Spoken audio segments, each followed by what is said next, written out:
من 3 4 ايام كده، والتيك توك ما معهوش غير اغنيه واحده ليل ونهار، اغنيه مش هبقى مؤدبة. الناس بتحب البنت السفلة العصبية الثعلبة. الثعلبه. ايوه هي جالت الثعلبه. افتكرت. المؤلف الجميل ملقيش اي كلمه تناسب كلمه المؤدبه غير كلمه الثعلبه. مش هبقى مؤدبة. اي يا جماعه مستغربين ليه؟ بس انا نفسي اسالها سؤال، طالما انت مش هتبقى مؤدبه هتبقى ايه؟ أنا هبقى بنت لذينة شبعت أنا متدبدبة. الدبدبه. مش هبقى مؤدبة. دبدبه ايه يا جماعه؟ لا، طالما وصلت للدبدبه يبقى انت ليكي عندي رد واحد بس، الا وهو يا محنك. بالظبط كده يا جماعه. يعني انا عايز اقول لها لو انت هتبقى مش مؤدبه هيلم عليك الرجاله المش كويسين، الرجاله. رجالة مش عايزة، مش يعني جايزة. ايه ده انت كل حاجه جايبه لها كوبليه. حلوة قوي. بصي، اوعى حد يسمع كلامها، لانك لو سمعت كلامها وما بقيتيش مؤدبه هيتلم عليك الشباب، بس لما تتجوزي مفيش حد هيسال فيكي وهتفضلي تعيطي وتقولي نفسي حد يسال عليا.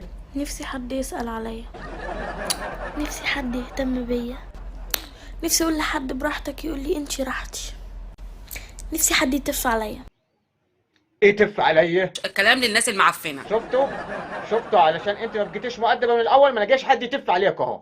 نفسي حد يتف عليا. المهم يا جماعه، هي يعني مقتنعه بان لا تجعل ادبك الزايد يحرمك من متعه قله الادب. لا تدع أدبك الزايد يلهيك عن متعة قلة الأدب. الله على الحكمه الجميله دي. بس عايزين نفسر الحكمه دي بمعنى ايه؟ بمعنى خليك شوية ها وشوية ها. طبعا يا جماعه، يعني ما تبقاش مؤدب على طول وما تبقاش قليل حياة على طول، يعني خليك شويه كده. خليك شوية ها وشوية ها. ايوه طبعا. فين يا جماعه ايام الفن الجميل وايام اغنيه يا طبطب يا جلع؟ ايه ده، هي التانية اتغيرت؟ اصل عوضين بيقول لي هي كمان تغيرت. طب اغنيه يا طبطب يا جلع تغيرت وبقيت ايه؟ يا طبطب يا دلع يا ولع يا قلع يا يقول انا اتغيرت عليه. بس وقف لحد هنا، وقف. يا قلع.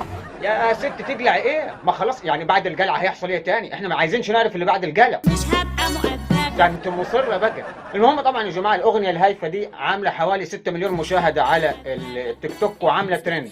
فانا هجيب لكم بعض الناس اللي استخدمت الصوت ده وعملت عليه فيديوهات تاني، وما تنسوش تكتبوا رايكم في الكومنتات، وهتلاقوا في التعليق المثبت قناتي الثانيه. اتمنى انكم انتوا تشتركوا فيها، يعني يشرفني انكم انتوا تدخلوا عليها وتشتركوا فيها، ولو اول مره تشوفني اشترك في القناه وفعل الجرس وكنتم مع مستر سيد. مؤدبة. أنا هبقى